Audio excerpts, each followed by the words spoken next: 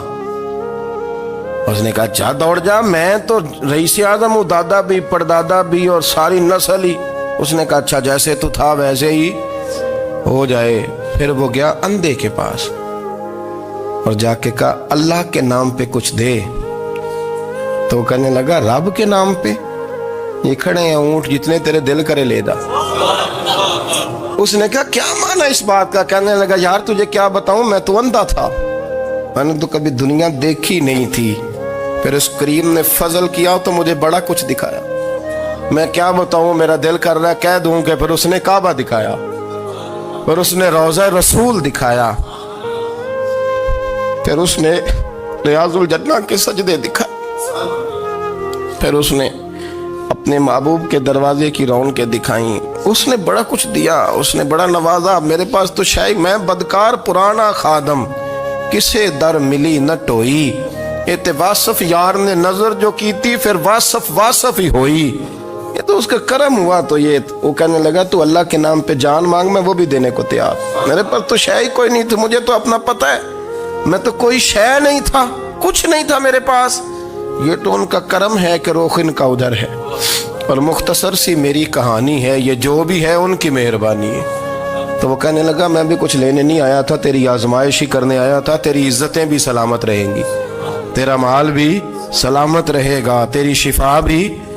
اپنی زندگی میں کبھی بھی اللہ کی بارگاہ سے توجہ ادھر ادھر نہ کریں، چھوڑیں لوگ کیا کر رہے ہیں، دنیا کیا کہہ رہی، کبھی بھی اپنی توجہ دائیں۔ ہمارا یہ مسئلہ بن گیا کہ ہماری سیاست ہے، ہماری دنیا داری ہے، ہم بندوں کو راضی کرنا چاہتے ہیں، ہم دیکھتے ہیں کون کس طرح، اور آپ یقین کریں آپ تھک جائیں گے، بندے راضی نہیں ہوں گے، وہ نہیں راضی ہوتے۔ آپ ان کو منا کے لائیں گے تو ادھر والے نکل جائیں گے، ادھر کو منائیں گے تو ادھر والے نکل جائیں گے۔ اس چکر سے باہر آئیں، اس رب کو راضی کریں جو فرماتا ہے ان الذین آمنوا وعملوا الصالحات سیجعل لهم الرحمن ودا۔ فرمایا تو ایمان لانے کے بعد نیک عمل کر، میں لوگوں کے دلوں میں تیری محبت پیدا کر دوں گا۔ رحمان لوگوں کے دلوں میں محبت ڈال دے گا، اللہ لوگوں کے دلوں میں۔ اپنی نظر ہمیشہ اپنے رب پہ رکھیں، اتنی لمبی چوڑی دنیا داروں سے امیدیں نہ وابستہ کریں۔ میں نے دیکھا ہے لوگ کاسا لیسی کرتے ہیں، کبھی اس کے دروازے پہ کبھی اس کے دروازے پہ۔ ان چکروں سے باہر آئیں اور اپنے رب کی بارگاہ کی طرف توجہ کریں، استغفار شوق سے پڑھا کریں، اور اکیلے میں نہ، اکیلے میں حضرت رئیس المتکلمین مولانا نقی علی خان صاحب رحمۃ اللہ نے لکھا ہے کہ فرعون 500 سال حکومت کر گیا، یہاں تو 5 سال کی حکومت کی پیر لڑکھڑاتے ہیں، 500 سال۔ فرماتے اصل وجہ یہ تھی کہ دنیا جب سو جاتی تھی نا تو اوپر چادر لے کے تو مسلح پہ بیٹھ جاتا تھا اور ہاتھ باندھ کے کہتا تھا رب تو ہی ہے، میرا پردہ نہ کھولنا، مالک تو ہی ہے، کرم نوازی کرنا، میری پکڑ نہ کرنا۔ وہ بے ایمان ہو کے اگر 500 سال ہاتھ باندھے تو گزارا کر لیتا ہے، تو ایماندار ہے۔ پر مسئلہ یہ ہے کہ تو رات کو بکل مار کے ہاتھ نہیں نہ باندھتا، تو منت نہیں کرتا، تو استغفار نہیں کرتا۔ توبہ کریں تو بچے رہیں۔ وہ اتنی لمبی حکومت کر گیا چونکہ رات کو کہتا تھا مالک رب تو ہی ہے، لیکن مہربانی فرما، میری پکڑ نہ فرمایا تو اللہ نے تو اس کو مہلت دے دی۔